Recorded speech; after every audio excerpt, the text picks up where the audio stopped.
Asteroid is nearing Earth. It will be passing by today. The BL-86 asteroid was discovered back in 2004. It is the closest pass-by of an asteroid until the year 2027.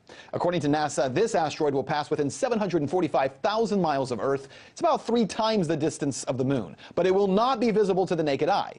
But with strong binoculars or a telescope, you'll be able to see it. The best time to look for it will be between 8 p.m. and 1 a.m. Eastern, provided that it's not overcast as it is right now in D.C. Earlier, I spoke with Dr. Jay Malosh, professor of planetary science at Purdue University, and asked him what sort of impact an asteroid the size of 5 football fields would have if it hit Earth. Well, let's say it would not be a good day in Washington if it were to strike the city. It would make a crater we estimate about 3 kilometers in diameter. As craters go, that's not all that big, but it would be devastating to be anywhere nearby that. It would not cause an extinction. We're not talking about the kind of rock that killed off the dinosaurs, which was a lot bigger than this one. But asteroid impacts are part of life on the Earth. We estimate that something about this size strikes about every 100,000 years. And there are many craters on Earth that are that size. So, this kind of thing is part of life on Earth. It's a rare event, but it can be very catastrophic when it happens nearby. Certainly so. And I mentioned in the lead up to this that the next close pass by after tonight would be in 2027. In that case, the asteroid 1999 AN10 could come within 37,000 kilometers from the Earth's center. According to NASA, that's only, 19,000 miles above the Earth's surface. Again, this would happen August 7th, 2027. NASA says a 0 probability of a collision in 2027. What say you? Well, I go by NASA. A lot of good people are working pretty hard to make these estimates, to get a good orbit, to predict the calculation. NASA is pretty good about this. We can navigate spacecraft to where we want them across the solar system within a couple of meters accuracy. So this is the sort of thing NASA is really good at, and I think that estimate, backed up by many other agencies doing the same sort of calculation, is a pretty good one. Yeah, and as you said, a lot of this really is truly a science in terms of gauging the distance and the direction and the trajectory of these asteroids. But things can change, obviously, in space because it's a dynamic situation there. Assuming, just for a second, that one of these asteroids were on a collision course with Earth and we have to do something because it is a catastrophic event on its way. The very Hollywood creative response would be to launch nukes and blow the asteroid apart. In reality, would that actually work? Would that be a feasible plan, or is that Hollywood nonsense? Well, it's not Hollywood nonsense. There are a lot of people in the defense community that think that that is probably the best way to deflect asteroids. Many of us in the scientific community think that there are better ways to do that. But a lot of it boils down to how long in advance do we know that they're going to make an impact on the Earth, and how far are they away? For example, we only need to change the velocity of this asteroid by a centimeter a second, something about that fast, if we know about it 10 years in advance. There are a lot of ways of stopping an asteroid that do not involve nuclear weapons that could be deployed 10 years or even 5 years ahead of time and turn a direct hit into a clean miss. If we found something that we're coming in, at the last minute with only a few days warning, probably nuclear weapons would be launched. But it's not a preferred strategy by most of the world outside the defense community. We talked a minute ago about unintended consequences. Are we looking at the same type of situation there, where you might have, now nuclear charged rocks falling to Earth? Well, that would be one of the consequences. That's right. A detonation just before impact would allow a lot of the debris to hit the Earth. One thing we don't even know is it better to have a concentrated hit in one spot by a concentrated object, or is it better to bust it up in a lot of fragments and then have the fragments fall over a larger area? I don't know the answer to that, and it hasn't really been studied yet, but it's something that needs to be looked at. If it were just one area and you knew exactly where it was going to be, good old-fashioned civil defense could be pretty effective at clearing the area and turn a disastrous hit into a media event where we'd all watch it at a safe distance. Well, certainly we hope that it all remains theory and never has to be put into practice. Dr. Jay Malosh, professor of planetary science at Purdue University, thanks so much for your insight. In New York City this morning after the shooting of 2 more NYPD officers. Both are expected to survive. The shooting comes with police on high alert after the murders of 2 officers last month in Brooklyn. 2 suspects involved in the shooting that took place around 10:30 last night. Surveillance video shows the moment the officers came up against the suspect's gunfire. As they approached the individual, one male was outside, one went inside. They approached the male outside when the male inside began firing at the officers through the doorway. That deadly shooting at a veterans medical clinic at Fort Bliss in Texas is under investigation. This morning, the gunman killed one person before officials say he shot and killed himself. It was a busy afternoon at the Veterans Affairs Clinic at Fort Bliss in El Paso when reports of an active shooter came in at about 3 o'clock. The VA ordered everyone to shelter in place while authorities searched for the gunman. The suspect shot and killed one person before turning the gun on himself. Colorado Springs, Colorado. The FBI is actively investigating an explosion outside the local NAACP chapter. Bomb squad members combed the scene after an explosive device detonated against the building. Well, this year's flu season has reached record-breaking levels. Nationwide, at least 21 children have died so far. So many people are getting sick with the flu this year that nationwide CDC officials are declaring it an epidemic. Local hospitals are suing Multicare because of mandatory flu shots with the risk of losing their jobs if they don't comply. Multicare is taking it one step further, requiring every employee to get a flu shot or make a plea to a special committee as to why they shouldn't. The nurses union says failure to do so could mean termination. And some nurses have been forced to take the flu vaccine even though they have religious or personal objection because they're afraid of losing their jobs. If they don't comply, they can be fired. And that's a completely different animal than we've seen in the past. The Atlanta fire chief terminated after publishing a controversial book. In it, he describes homosexuality as a perversion, vulgar, and inappropriate. According to a city council member, the chief then distributed the book to his staff. Cochran said as a Christian, he is not apologetic for writing it. And everything I wrote in the book is based on scripture. It's not opinionated.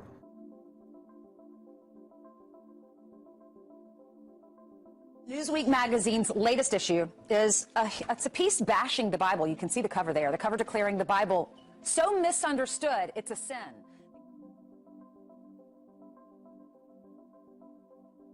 Big Brother invading more of your privacy. FBI setting up decoy cell phone towers able to scoop up your calls and your texts, claiming they don't need a search warrant to do so. The FBI revealed that it has established cell phone towers so that when you have your cell phone in your pocket or your purse or on the front seat of your car and you're driving by, the towers lure the signal into government computers, and that enables the government to capture any conversation you have on the cell phone or any texts or email. Wearable technology is once again all the rage at this year's Consumer Electronics Show. It's giving people quicker access to information, including, probably most relevant right now, information about themselves that they didn't have. The biggest concerns for everyone who uses technology right now is hacking. Some people say the key to staying secure may actually be getting rid of passwords and PIN codes. We are working with all the major banks in the United States and overseas and many other companies to replace usernames and passwords. Now that transition, once that happens, you won't have to enter a username and a password and merge it to your biometrics. Just like you see mobile payments are changing little by little, starting to use your fingerprint, this is a step in moving away from passwords. We've seen a lot of options. Fingerprint technology, Hector's app, We have these cards that have RFID chips in them, like you mentioned, constantly broadcasting. In 2015, all cards are going to this, but not just credit cards, debit cards, driver's licenses, student IDs. 2014 is going down in history as the year with the highest level of persecution of Christians in modern times. Hey, John, well, it is a very dangerous time to be a Christian. Torture, beheadings, destruction of property, all increasing, and that's according to the Christian watchdog group Open Doors USA, which released its annual World Watch List today.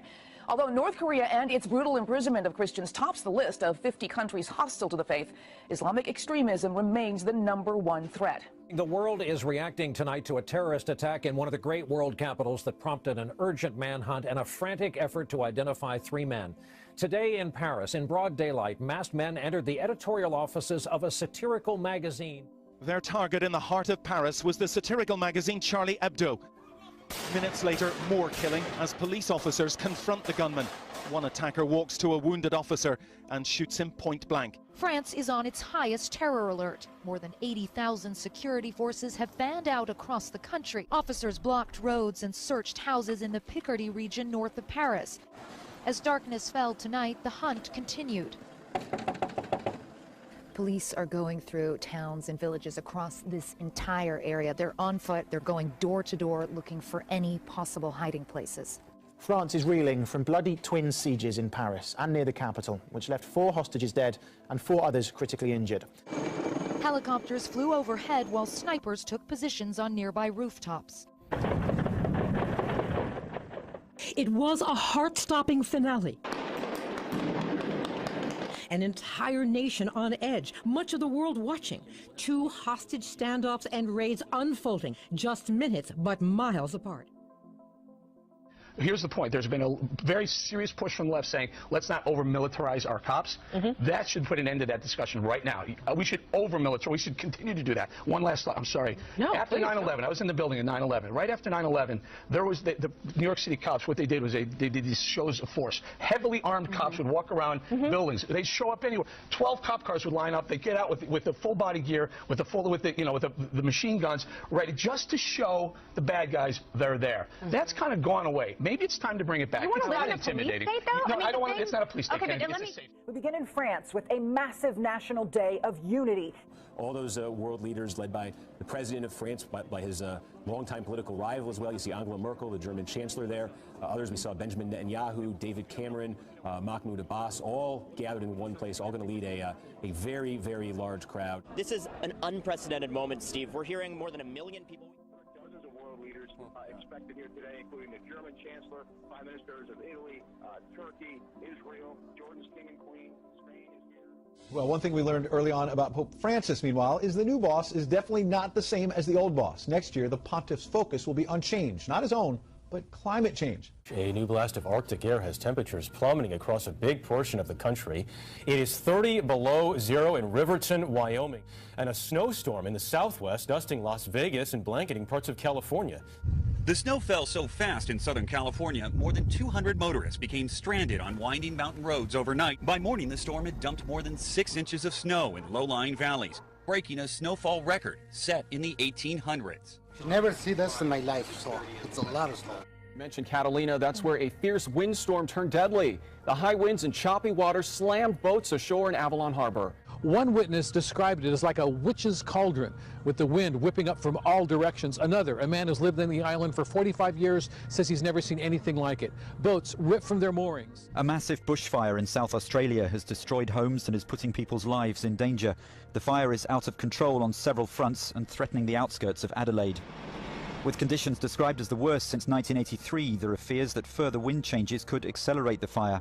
Smoke from the affected area northeast of the city can be seen from far away. Here in the United States, though, a massive Arctic front is plunging much of this country into a deep freeze today. Temperatures are below zero in several northern states. Ice over roads Tuesday, causing hundreds of accidents. An invasion of Arctic air could send temperatures plummeting to 25 degrees below in parts of the Midwest. In Iowa, the deep freeze may have played a role in this water main break, crumbling this road and opening an 8-foot crater. Fierce waves crashing off Muskegon Harbor left the 48-foot-high lighthouse covered in ice. Look at that. A blanketing, ferocious band of snow, lake-effect snow in Michigan, so powerful it reduced visibility to zero and led to a deadly pileup of well over 100 vehicles on the interstate I-94. A stretch of Michigan interstate looked and sounded more like a combat zone. A winter whiteout, causing a massive pileup, shutting down a section of the I-94 in both directions, killing 1, injuring 22. Police say 123 vehicles, 65 of them semi-trucks, slammed into one another. Some burst into flames. Another fatality and injuries reported in this 50-car pileup just outside Ann Arbor. To New Zealand now, where the South Island was rocked this morning by a series of strong earthquakes. The most severe tremor measured 6.4 in magnitude, the second biggest since the devastating 2011 quake. Reported on those earthquakes in Texas, felt in and around Dallas. Well, tonight, word of yet another one. Now, 11 earthquakes in just the last 24 hours. And, of course, the new concern over what's causing this. Yep, we're having an earthquake. You think California, Japan, maybe Mexico, but Texas? Did we just have an earthquake? Yes, ma'am, I believe we did. In the last 24 hours, nearly a dozen small quakes clustered near the town of Irving, leaving Texas-sized cracks. This video footage captured in Israel shows a woman struggling to walk down a street in a central Israeli city. This storm caused power outages that left tens of thousands cut off from electricity and heating.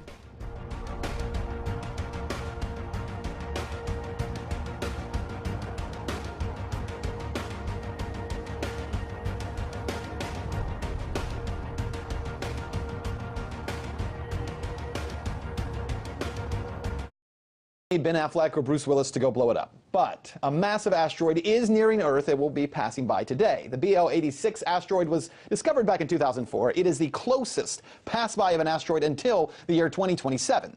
According to NASA, this asteroid will pass within 745,000 miles of Earth. It's about 3 times the distance of the Moon. But it will not be visible to the naked eye.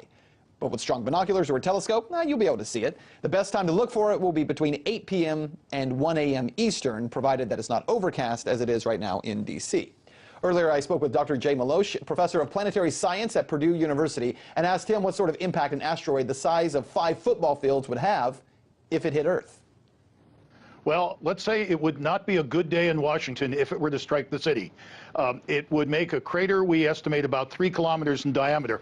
As craters go, that's not all that big, but it would be devastating to be anywhere nearby that. It would not cause an extinction. We're not talking about the kind of rock that killed off the dinosaurs, which was a lot bigger than this one.